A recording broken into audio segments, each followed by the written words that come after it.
이번 주제는 세계 패권국 돈 이야기 시리즈 네덜란드입니다. 경상도 크기의 작은 늪지의 나라지만 가장 부유했던 패권국, 최고 지도자의 정치적 실책으로 패권의 자리에서 내려와야 했던 네덜란드. 이러한 네덜란드가 대한민국에 던지는 시사점 교훈에 대해 살펴보도록 하겠습니다. 먼저 세계 최초 패권국이었던 로마 제국과 스페인 제국이 몰락한 원인, 공통점에 대해 살펴보겠습니다. 첫째, 과도한 영토 팽창이 감당할 수 없는 수준에 이르면서 제국 유지비가 수익을 압도하였습니다. 로마 제국은 상비군 유지비가 기하급수적으로 증가하면서 국가 재정이 파탄났고, 스페인 제국은 30년 전쟁, 종교전쟁, 네덜란드 독립전쟁 등의 패권 전쟁에 천문학적인 비용을 쏟아부었습니다. 둘째, 국내 자체 생산보다 외부 자원, 약탈, 노예, 은혜에 의존했던 경제 기반이 붕괴하면서 국내 산업, 농업, 기술, 행정 역량이 급격히 약화되었습니다. 로마 제국은 화폐의 은 함유량을 지속적으로 낮춘 결과 통화가치 하락과 함께 초인플레이션이 발생했습니다. 스페인 제국은 식민지에서 막대한 은이 유입되면서 국내 물가가 폭등했고 결국 값싼 수입품에만 의존하다가 주변 국가의 제조업 경쟁에서 밀려났습니다. 셋째, 지도층의 통치 능력 및 사회적 문제에 대한 대응 능력 부족입니다. 로마 제국은 대중의 인기에만 치중하여 지나친 재정 지출과 복지 정책을 남발하였습니다. 그 결과 자영농과 시민 기반 사회가 붕괴했고 국방을 용병에만 의존하면서 체제가 급격히 약화되었습니다. 스페인 제국은 귀족과 성직자에게 세금을 면제해주고 자국 산업이 추락하면서 화폐와 재정이 파탄났고 용병 중심의 군대를 유지하다가 결국 9차례나 국가부도를 맞이했습니다. 넷째, 패권국의 지위에 안주한 채 기술 및 산업혁신을 소홀했다는 점입니다.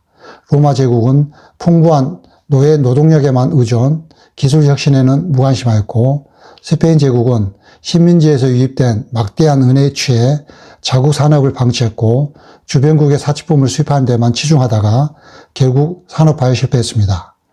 결론적으로 두 제국 모두 정복과 약탈을 통해 번영을 누렸지만 확장된 영토를 유지하는 비용이 그곳에서 얻는 이익을 넘어서면서 문제가 시작되었습니다. 화폐가치 폭락과 초인플레이션으로 재정, 생산, 사회 기반이 통째로 흔들렸고 여기에 내부 분열까지 겹치며 결국 세계 패권의 자리에서 물러나게 되었습니다. 그렇다면 세계 세 번째 패권국이었던 네덜란드는 오늘날 우리에게 어떤 나라로 알려져 있을까요?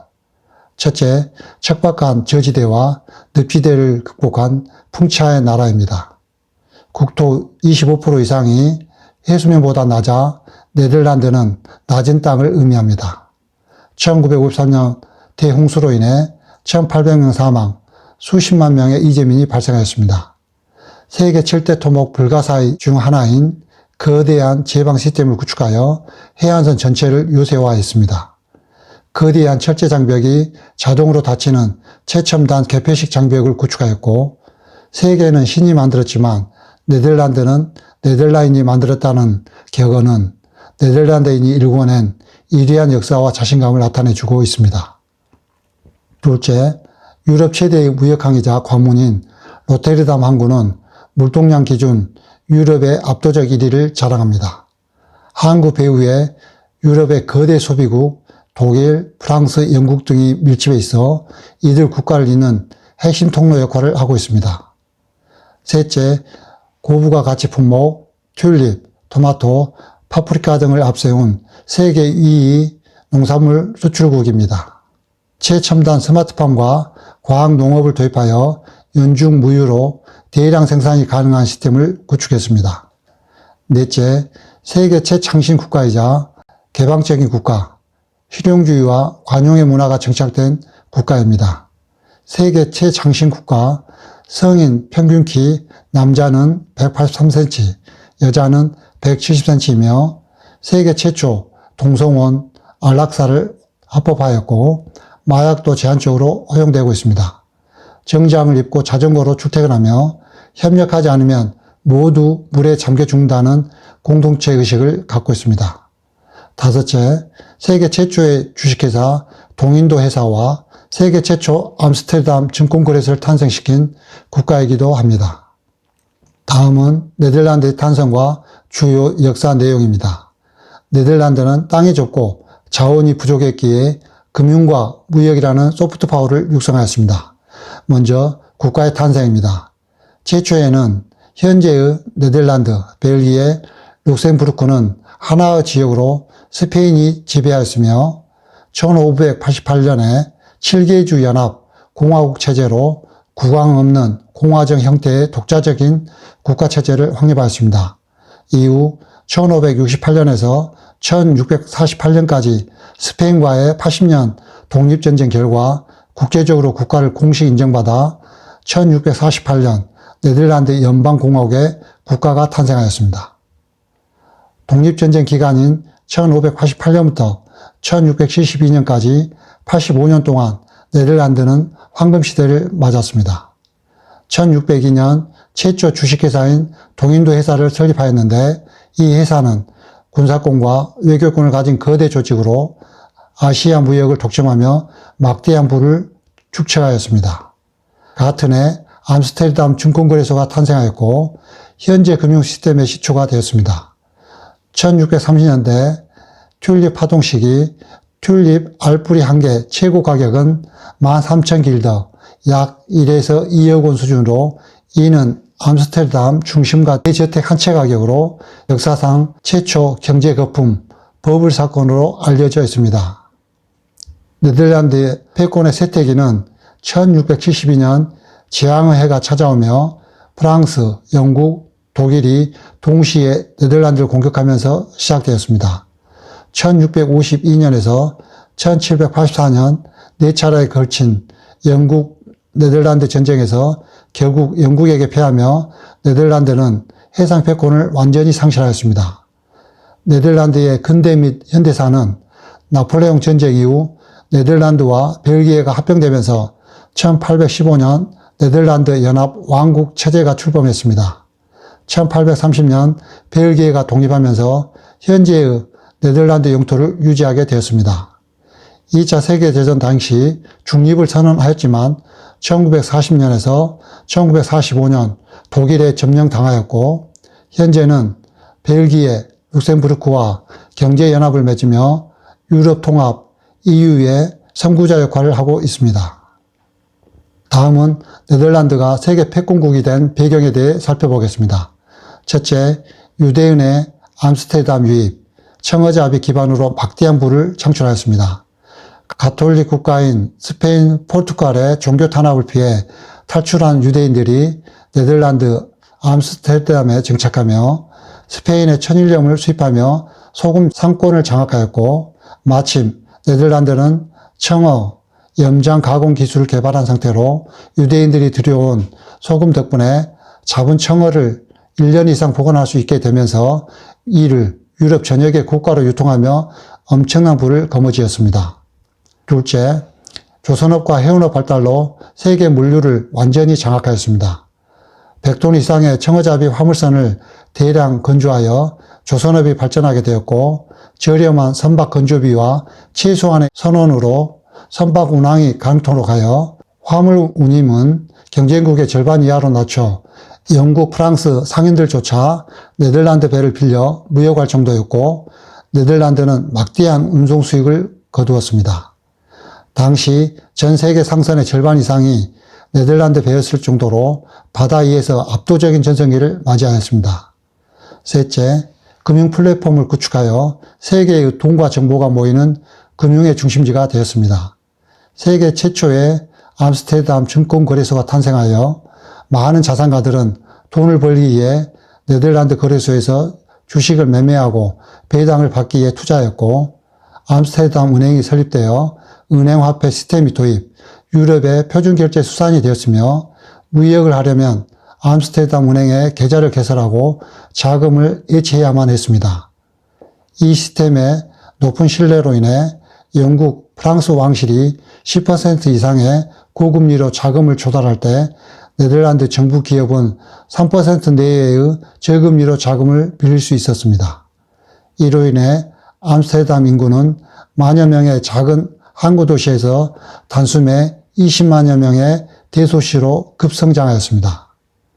넷째, 세계 최초의 주식회사는 독점 무역이 가능하여 폭리로 이어졌으며 네덜란드 황금기를 지탱하는 주춧돌이 되었습니다. 동인도 회사와 서인도 회사는 아시아와 아메리카 무역을 독점하였고 이들 회사는 독점 무역권, 군대 보유권, 조약 체결권, 화폐 주조권이라는 초법적 권한을 부여받았습니다. 기업의 탈을 쓴 국가로서 다른 나라들의 무역망을 압도하였습니다. 전 세계 최초 공모주를 발행, 선장, 귀족, 일반 시민까지 모두가 투자 가능한 주식회사를 설립, 막대한 자본을 모아 거대 함대를 편성할 수 있었고 당시 금값보다 비쌌던 향신료, 육두구, 정양, 후추 무역을 독점하며 수백에서 수천 %의 폭리를 취하였습니다. 네덜란드는 작은 나라라는 인구와 영토의 한계를 극복하고 스페인에서 유입된 유대인 자본, 청어산업, 그리고 암스테르담의 금융 인프라가 톱니처럼 맞물리며 폭발적으로 성장해 마침내 세계 패권을 잡게 되었던 것입니다. 다음은 세계 패권국 당시의 네덜란드 화폐 돈의 역할입니다. 첫째, 세계 최초로 기축통화 역할을 수행하며 누구나 금고에 믿고 보관하는 최고의 안전자산이 되었습니다. 당시 유럽 각국 왕, 영주들은 주화에 불순물을 섞어 가치를 떨어뜨리는 화폐 변조를 일삼아 불신이 심각했으나 네덜란드의 화폐는 철저하게 순도를 유지하며 현재의 미국 달러 역할처럼 당시 상인들은 거래할 때 네덜란드 화폐를 표준 결제 수단으로 사용했습니다. 둘째, 암스테르담 은행을 통해 환 리스크를 제거하였습니다. 암스테르담 은행은 전 유럽의 수많은 주화의 금, 은, 함량을 정밀하게 측정 기록하여 실물 화폐 대신 은행 장부상에서 계좌이체, 대체 결제 방식으로 무역 대금을 해결하였고 이로 인해 전 세계의 자금이 안전지대인 암스테르담 은행으로 자발적으로 유입되었습니다. 셋째, 초저금리 자금 조달로 국가 경쟁력을 강화하여 패권국의 지위를 공고히 하였습니다. 신용 높은 네덜란드 정부와 기업은 유럽 전역의 돈을 2, 3% 초저금리로 조달 가능하였고 반면 스페인, 영국 왕실은 자금 조달 시 10에서 12%의 고금리를 내야만 했습니다. 패권국 시절 네덜란드 화폐 돈은 단순한 교환 수단을 넘어 세계 최초로 화폐의 표준화와 장부상 이체 시스템을 구현함으로써 전 세계의 부를 암스테르담으로 빨아들이는 거대한 흡입구 역할을 하였습니다. 그렇다면 네덜란드는 세계 패권국에서 어떻게 이탈했을까요? 첫째, 협소한 영토 인구, 강대국과 국경을 맞댄 지정학적 취약성의 한계를 넘지 못했습니다. 프랑스 루이 14세는 끊임없이 영토 확장을 감행하던 중 1672년 네덜란드를 침공하면서 네덜란드는 국가의 존립 위기를 맞이하게 되었고 영국과 4차례 영란전쟁으로 해군력과 재정에 심각한 타격을 받았으며 프랑스, 영국, 스페인, 독일 등과의 반복된 전쟁은 장기적으로 국가 재정 부담을 가중시켰습니다. 둘째, 중개무역과 금융에 기반한 경제 구조의 한계는 외부 환경 변화에 취약하였습니다. 원자재, 수입, 가공, 유통은 탁월했지만 생산력 기반이 없는 제조업은 소멸되었고 영국, 프랑스가 관세 장벽을 높이며 보호무역주의에 나서자 자유 중개무역에 의존하던 네덜란드는 큰 타격을 받았습니다. 또한 네덜란드의 막대한 자본은 더 큰 이익을 얻기 위해 영국의 국채 산업에 투자했으나 이는 오히려 영국의 산업혁명과 해군력 증강에 기여하게 되었습니다. 셋째, 상인계급과 군주파의 정치적 분열과 대립으로 육군 군사력이 크게 약화되었습니다. 암스테르담 중심의 상인계급은 평화와 무역을 원하며 해군 증강을, 오란의 가문을 따르는 군주파는 육군 증강을 요구하며 팽팽히 맞섰고 이들은 위기 상황마다 충돌하며 분열하였고 총리 최고 지도자 요한 드 비트는 군주파의 쿠데타 우려로 해군력만 키우고 의도적으로 육군 역량을 축소시켜 프랑스, 독일 연합군이 육로로 침공해 왔을 때 위기를 자초하였습니다. 네덜란드의 패권은 산업혁명을 이룬 영국과 강력한 육군을 보유한 프랑스 사이에서 내부의 정치적 분열과 충돌로 인해 군사적 대비를 소홀히 하면서 결국 4차례 영난전쟁과 프랑스의 침공을 거치며 막을 내리게 되었습니다. 그렇다면 패권국 네덜란드의 흥망성쇠가 대한민국에 던지는 시사점 교훈에 대해 살펴보겠습니다.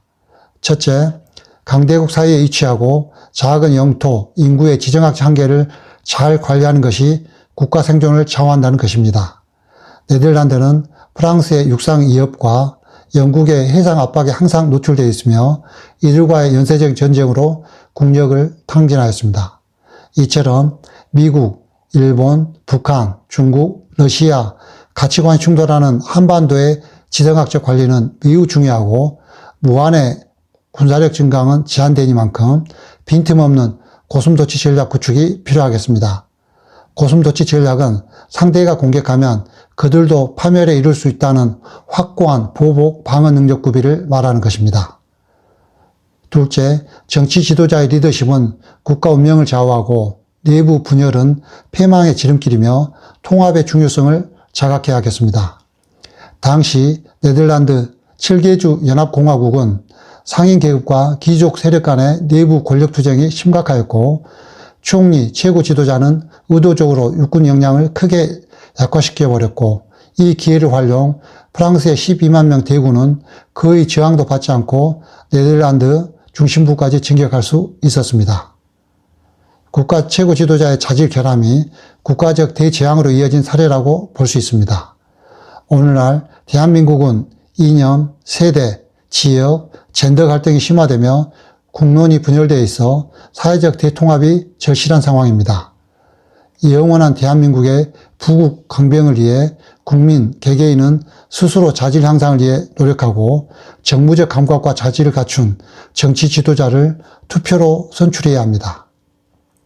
셋째, 금융, 상업 등 특정 분야만의 성장을 경계하고 세계 최고의 첨단산업 육성과 초격차의 원천 기술을 확보해 나가야 합니다.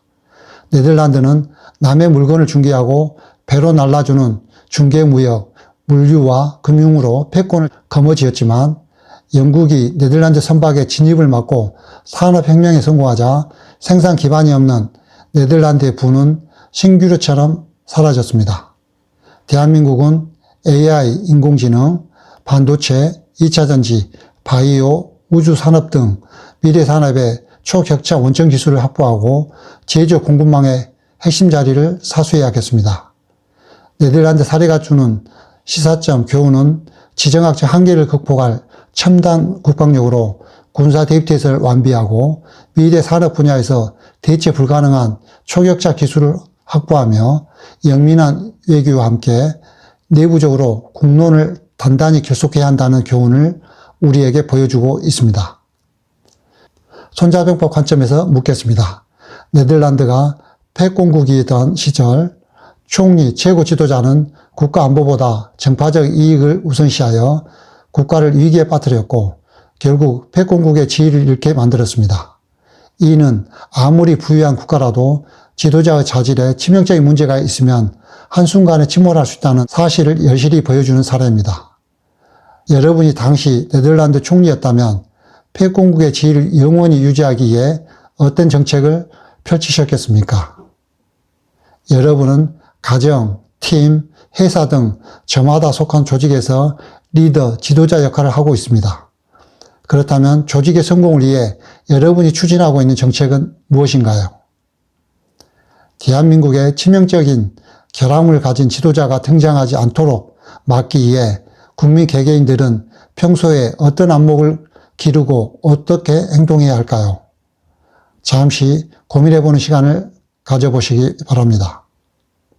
네덜란드의 패권국 사례는 돈, 무역, 제도 혁신을 통해 세계 패권을 잡았지만 한 명의 지도자가 잘못된 신념을 갖는 순간 국가가 큰 위기에 직면할 수 있음을 보여주었습니다. 대한민국은 한반도라는 지정학적 환경 속에서 국가 안보를 정치화하지 않고 초격차 기술과 강력한 고슴도치 전략을 통해 스스로를 지켜낼 국력을 유지하며 항상 대비태세를 완비해야 합니다.